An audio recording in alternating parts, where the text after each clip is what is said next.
નમસ્કાર, હું છું અંજલિ રાવલ અને તમે જોઈ રહ્યા છો ન્યૂ ભારત ન્યૂઝ. નજર કરીએ આજના ટોપ 25 ન્યૂઝ પર. ગુજરાતમાં વધશે ગરમીનું જોર, તેની સાથે જ દેશમાં છેલ્લા 149 વર્ષ બાદ ભારે ગરમીની આગાહી કરવામાં આવી છે. આ વર્ષે તાપમાન 48 થી 50 ડિગ્રી સુધી તાપમાન રહેવાની શક્યતાઓ. પેટ્રોલ ડીઝલના ભાવ વધારો પર કેન્દ્રોનો મોટો ખુલાસો થયો છે, ત્યારે ઈંધણના ભાવ વધારવા અંગે સરકાર પાસે હાલ કોઈ પણ પ્રકારનો પ્રસ્તાવ વિચારાધીન નથી. 149 દિવસ પછી ખુલ્યા બદ્રીનાથ ધામના કપાટ. -4 ડિગ્રી તાપમાનમાં 7000 શ્રદ્ધાળુઓ કરશે દર્શન. આ પ્રસંગે મુખ્યમંત્રી પુષ્કરસિંહ ધામી પણ હાજર રહ્યા. એટીએસે પકડેલા આતંકીઓની તપાસમાં ખુલાસો થયો છે, ત્યારે નેતાઓ અને આરએસએસના લોકો પર હુમલાનું હતું પ્લાનિંગ. દેશમાં કટ્ટર વિચારો વાયરલ કરવા માટે આ 12 થી 13 વોટ્સએપ ગ્રુપ કરવામાં આવ્યા હતા એક્ટિવ. અમદાવાદમાં દારૂબંધીના કડક અમલ વચ્ચે પીસીબીની સરદારનગર વિસ્તારમાં મોટી કાર્યવાહી થઈ રહી છે, ત્યારે વિદેશી દારૂ સાથે એક શખ્સ ઝડપાયો છે. મકાન માલિક સહિત 2 ફરાર. સોના અને ચાંદીના ભાવમાં ફરી એકવાર મોટો ઘટાડો જોવા મળી રહ્યો છે, ત્યારે ચાંદીનો ભાવ ખુલતાની સાથે જ પ્રતિ કિલોએ ₹6000 થી વધુ ઘટી ગયો છે.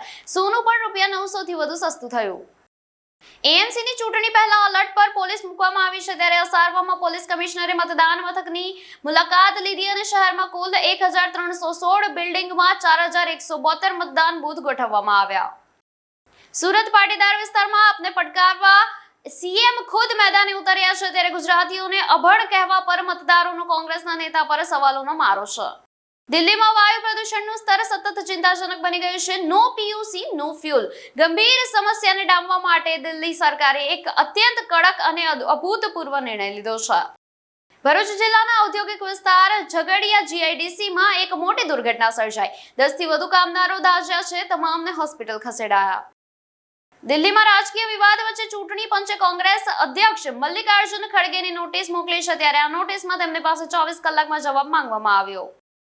કેદારનાથ યાત્રા દરમિયાન એક દુઃખદ ઘટના સામે આવી છે, જેમાં ગુજરાતના વડોદરાના એક ભક્તનું મૃત્યુ નિપજ્યું છે. મૃતકની ઓળખ 52 વર્ષીય દિલીપ માળી તરીકે થઈ. આઈપીએલમાં મુંબઈ ઇન્ડિયન્સનો સામનો ચેન્નઈ સુપર કિંગ્સ સામે મુંબઈમાં થશે, ત્યારે મેચ એમઆઈના હોમ ગ્રાઉન્ડ વાનખેડે સ્ટેડિયમમાં સાંજે 7:30 વાગ્યે શરૂ થશે. દક્ષિણ કોરિયાની વાયુસેનાના ઇતિહાસમાં એક અત્યંત શરમજનક અને બેદરકારીભરી ઘટનાની વિગતો તપાસ અહેવાલ દ્વારા બહાર આવી છે, ત્યારે હવામાં સેલ્ફી લેવી મોંઘી પડી. અમરેલીમાં ટ્રેક્ટરમાં રીલ બનાવતા મજૂરને ઠપકો આપવો વાડી માલિકને ભારે પડ્યો છે. પથ્થર અને પાઇપના ઘા ચીકી કરી હત્યા કરવામાં આવી છે. નેપાળના ગૃહમંત્રી સુદન ગુરુગંગનું રાજીનામું છે, ત્યારે મની લોન્ડરિંગની આરોપીની સાથેના સંબંધો પર વિવાદ છે. 1 મહિનામાં 2 મંત્રીઓ સરકારમાંથી બહાર. બીકાજીના સીએમડી શિવરતન અગ્રવાલનું હાર્ટ એટેકથી નિધન થયું છે, ત્યારે ચેન્નઈમાં લીધા અંતિમ શ્વાસ. પત્નીના ઓપરેશન માટે પરિવાર સાથે ગયા હતા ત્યાં. પીએમ નરેન્દ્ર મોદીએ કૃષ્ણાનગરમાં ચૂંટણી રેલી કરી. પીએમ મોદીએ કહ્યું, ઝાલમુરી મેં ખાધી, મરચા તેમને લાગી રહ્યા છે. બંગાળમાં બોલ્યા 4 મેના રોજ ભાજપ જીતશે. બ્રિટનમાં 2008 પછી જન્મેલા બાળકો તમાકુ ખરીદી શકશે નહીં. જનરેશન બેન કાયદો બંને ગૃહોમાં પસાર થઈ રહ્યો છે, ત્યારે 1 જાન્યુઆરી 2027 થી લાગુ થશે.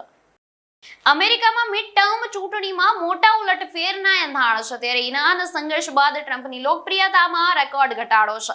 ટ્રમ્પનું અપ્રુવલ રેટિંગ ઘટીને 33% થી 36% નીચે આવી. અમદાવાદના નિકોલ વિસ્તારમાં આવેલા હોન્ડા શોરૂમના ગોડાઉનમાંથી ચાવી સાથે 31 એક્ટિવા ચોરાવાની સનસનાટીભરી ઘટનામાં નિકોલ પોલીસે ગણતરીના કલાકોમાં જ સફળતા મેળવી. યોગી આદિત્યનાથ જ હશે 2027નો ચહેરો. યુપી વિધાનસભા ચૂંટણીને લઈને નીતિન નબીનની જાહેરાત છે, ત્યારે ઉત્તર પ્રદેશમાં સત્તાની હેટ્રિક લગાવવાનો દાવો કર્યો. અમેરિકી ઉપરાષ્ટ્રપતિ જેડી વેન્સની પાકિસ્તાન યાત્રા હાલ પૂરતી ટાળી દેવામાં આવી છે. ઈરાને હજુ સુધી અમેરિકાની વાતચીતની શરતો પર કોઈ જવાબ આપ્યો નથી, જેના કારણે આ નિર્ણય લેવામાં આવ્યો. ઈરાનનો ખતરનાક ખેલ, ડિજિટલ કિલ સ્વિચ દબાવવાની ધમકી આપવામાં આવી છે, ત્યારે દુનિયાભરમાં ઇન્ટરનેટ બ્લેકઆઉટનો ખતરો સામે આવી રહ્યો છે. આ વિસ્તાર વિશ્વના કુલ ઇન્ટરનેટ ટ્રાફિકનો આશરે 17% થી 30% હિસ્સો સંભાળે છે. ટોપ 25 ન્યૂઝમાં હાલ માટે બસ આટલું જ. વધુ સમાચાર જોવા માટે જોતા રહો ન્યૂ ભારત ન્યૂઝ. નમસ્કાર.